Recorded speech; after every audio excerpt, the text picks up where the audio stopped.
Et lorsque Jumbo finit son job, le jackpot se présente. Tout le minerai est à découvert, bien scellé avec des grillages. C'est donc après dynamitage que le minerai est transporté à l'usine avec des dampeurs pour en extraire l'or. Là, c'est vraiment là. Waouh. Oui. C'est ça, c'est l'or. Ce n'est pas divisé ici. Voilà, il y a l'or qui reste ici. On va venir voir tous après. C'est laissé sur le mur. C'est pour ça qu'on est là comme ça. L'or. Voilà, c'est ça. C'est du poil fait. À chaque 17 mètres dans ce trou, il y a une galerie et des accès. Des endroits qui permettent justement aux dampeurs et autres engins lourds d'effectuer des dépassements car la voie est à sens unique.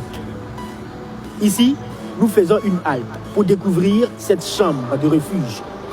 Une chambre qui donnait de l'espoir lorsque la mine de zinc de Percoa était submergée. On se souvient encore.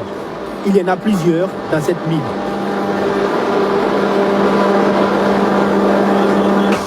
Voilà. C'est comme ça. Après le on dit Repichamba. Il y avait espoir de retrouver les survivants. C'est la chambre de refuge comme ça. À près d'1 kilomètre sous terre, il y a presque toutes les commodités pour l'ensemble des travailleurs. Une station-service, un restaurant, des toilettes modernes et bien plus encore. Il faut environ 1 heure pour parcourir cette route, presque la même distance pour revenir à la surface. Chaque matin, on a des réunions de sécurité pour dire ce qui ne va pas et on essaie d'améliorer. C'est donc une expérience inoubliable pour les visiteurs du jour. Ils sont émerveillés. C'est un grand travail qui est abattu à l'intérieur. Ça m'a permis vraiment de savoir réellement ce qui est fait.